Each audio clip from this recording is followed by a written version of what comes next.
Pemirsa, uji coba ganjil genap di kawasan wisata Puncak Bogor, Jawa Barat diperluas hingga Cianjur. Satgas COVID-19 Kabupaten Bogor melakukan penyekatan dari exit tol Ciawi hingga simpangan Gadok Ciawi Bogor.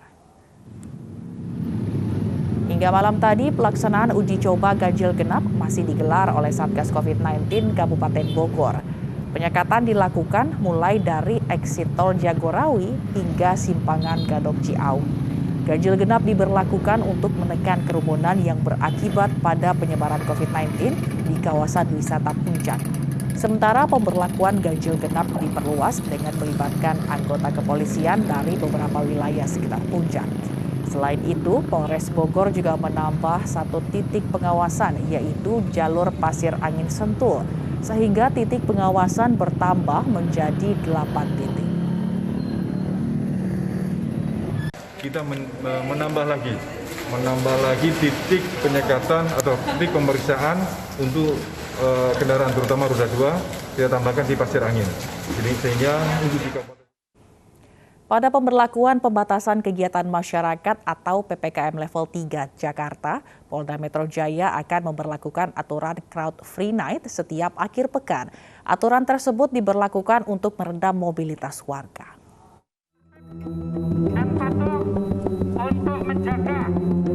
Aturan Crowd Free Night atau malam bebas keramaian akan diberlakukan di Jakarta setiap akhir pekan atau hari libur. Aturan ini diberlakukan bersamaan dengan keputusan pemerintah untuk memperpanjang PPKM hingga tanggal 13 September 2021 mendatang.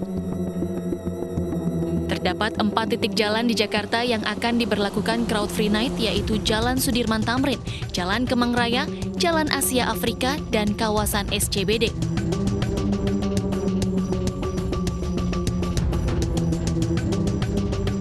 Crowd Free Night diterapkan mulai pukul 12 malam hingga pukul 4 pagi.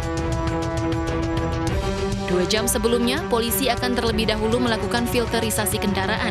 Komunitas geng motor dan kendaraan knalpot bising yang berpotensi menimbulkan kerumunan dilarang melintas. Hanya tamu hotel, kendaraan darurat, dan penghuni kawasan yang boleh melewati 4 titik ruas jalan.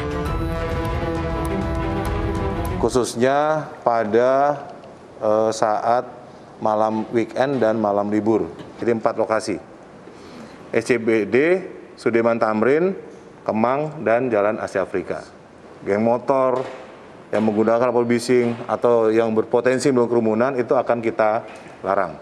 Nah, jam 24 sampai dengan pukul 04.00 itu akan kita filterisasi penuh, filterisasi ketat.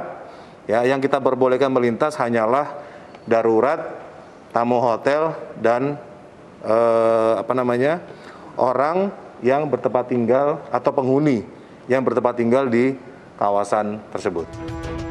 Selain itu, Pemprov DKI Jakarta akan mempersiapkan aturan bagi warga DKI Jakarta yang masuk dalam daftar hitam atau blacklist dan dilarang pergi ke tempat umum lainnya. Tim Liputan iNews melaporkan.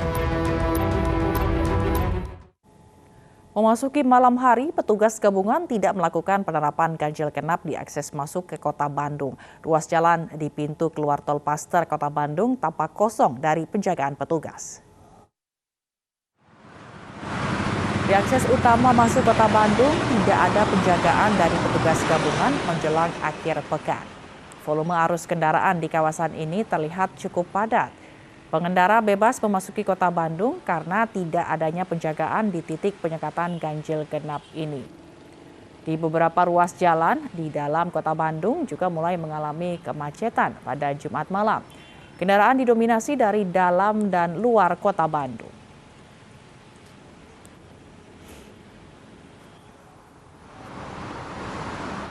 Sekitar 2.000 warga lereng Gunung Merapi di Kabupaten Sleman, Yogyakarta divaksinasi massal untuk mempercepat terbentuknya herd immunity. Program vaksinasi massal digalakan karena rendahnya capaian vaksinasi dari target pemerintah pusat.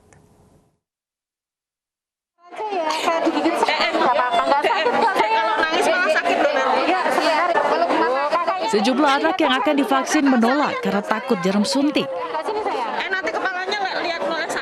Tidak hanya meronta, tetapi juga menangis. Akhirnya dengan berbagai bujukan, anak-anak ini pun bersedia divaksin COVID-19.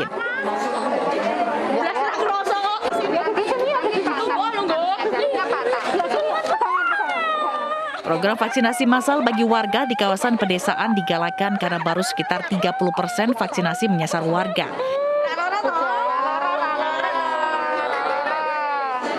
Sekitar 2.000 warga desa Cangkringan di lereng Gunung Merapi, Kabupaten Sleman ini pun menjadi target vaksinasi massal yang digelar Komisi A DPRD Sleman, ID Sleman, dan Polda DIY. Karena banyak masyarakat di sini itu yang tidak mau divaksin. Jadi untuk persentase vaksinasinya sekitar 30-an% baru yang sudah tervaksin. Selebihnya itu mereka satu termakan hoak, yang kedua mereka takut, yang ketiga mereka menganggap vaksin itu adalah sebuah syarat. Nah, disinilah kami sebagai abdi masyarakat harus menyiapkan bagaimana masyarakat itu mau tervaksin. Dengan vaksinasi massal di kawasan pedesaan, diharapkan capaian vaksinasi bisa merata dan tepat sasaran. Sementara itu, hingga saat ini, capaian vaksinasi di Kabupaten Sleman baru sekitar 60% dan ditargetkan menjadi 70% pada akhir September. Dari Sleman, Yogyakarta, Heru Trijoko, iNews melaporkan. Rumah Sakit Lapangan Indrapura menyerahkan sepenuhnya pengumuman hasil uji kepada pihak Universitas Airlangga terkait sampel pasien migran Indonesia yang memiliki CT value di bawah 5. Pihak Rumah Sakit Lapangan juga mengaku belum menemukan adanya varian baru COVID-19. Hingga kemarin, 78 sampel pasien migran Indonesia dengan CT di bawah 5 masih diteliti tim Tropical Disease Center Universitas Airlangga. Pihak Rumah Sakit Lapangan Indrapura menegaskan sampai kemarin belum menemukan adanya varian baru. Namun pihaknya mempunyai tanggung jawab meneliti para pasien yang memiliki CT value di bawah 15 dengan melakukan pengujian sampel. Pasien yang memiliki CT value 1,8 adalah pasien yang diperiksa dengan metode Isolated Isothermal PCR. Metode tersebut adalah metode lain dari sekian banyak jenis metode PCR.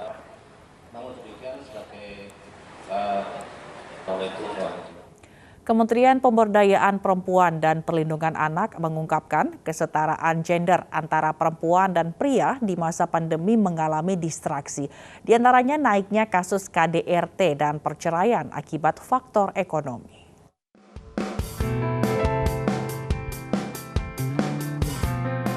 Pandemi COVID-19 sudah memasuki tahun kedua.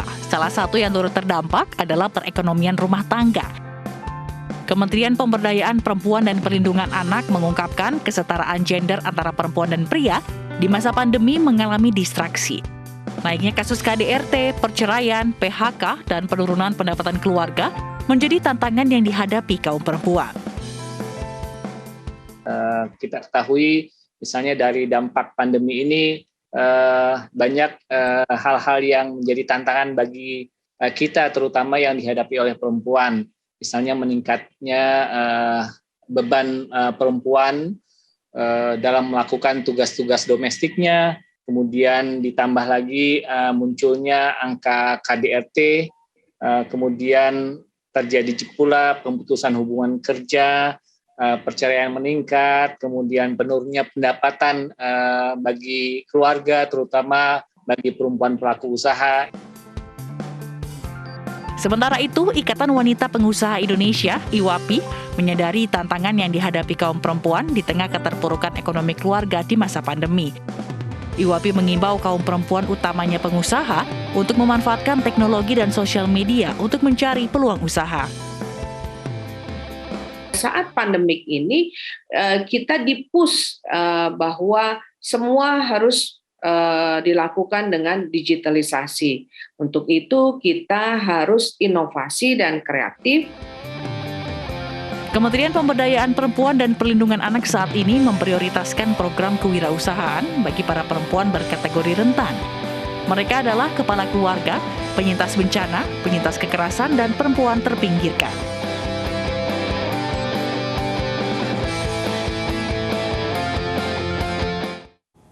Presiden Joko Widodo meninjau vaksinasi pelajar sekolah luar biasa di Yogyakarta. Presiden mengatakan pentingnya vaksinasi karena virus COVID-19 tidak akan hilang. Presiden Jokowi didampingi Menteri Sekretaris Kabinet Pramono Anung dan Gubernur Daerah Istimewa Yogyakarta Sri Sultan Hamengkubuwono X saat meninjau vaksinasi di SLB Negeri 1 Yogyakarta. 375 pelajar di SLB Negeri 1 Yogyakarta mengikuti vaksinasi. Kepada para pelajar, Presiden mengingatkan pentingnya vaksinasi untuk mencegah penyebaran COVID-19 karena virus ini tidak akan hilang menuju transisi pandemi ke endemi. Vaksinasi bagi pelajar ini juga merupakan bagian dari upaya perluasan vaksinasi yang kita lakukan untuk mengendalikan penyebaran COVID-19, terutama varian Delta. Karena kita tahu bahwa COVID ini tidak mungkin akan hilang dan oleh sebab itu kita harus mulai menyiapkan transisi dari pandemi ke endemi dan juga mulai belajar hidup bersama dengan COVID-19. Selain kepada pelajar, Presiden juga mengingatkan masyarakat untuk selalu waspada terhadap penyebaran COVID-19 dengan tetap disiplin mematuhi protokol kesehatan. Dari Yogyakarta, Tim Liputan iNews melaporkan. Dalam 2 hari terakhir, rumor Presiden kelima Megawati Soekarno Putri dilarikan ke rumah sakit santer menjadi perbincangan publik. Membuktikan dirinya sehat, Ketua Umum PDI Perjuangan Megawati muncul secara daring memimpin pertemuan virtual para kader PDIP. Terima kasih.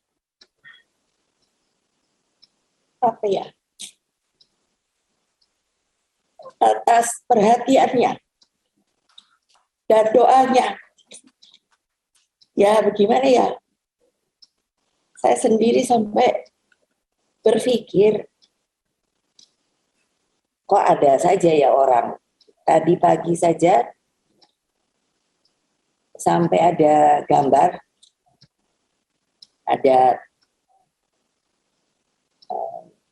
dari salah seorang, tadinya menteri saya, sampai menanyakan sama sekretaris saya, sampai mengatakan jangan ditutup-tutupi. Ini saya dapat dari teman saya. Seperti seseorang sedang berbaring di rumah sakit, tapi tentu saja tertutup. Saya bilang sama sekretaris saya, kamu nggak usah ngamuk-ngamuk lah, biarkan saja lah orang. Sampai saya bilang, kita ini kan ada yang punya. Serahkan saja sama yang punya.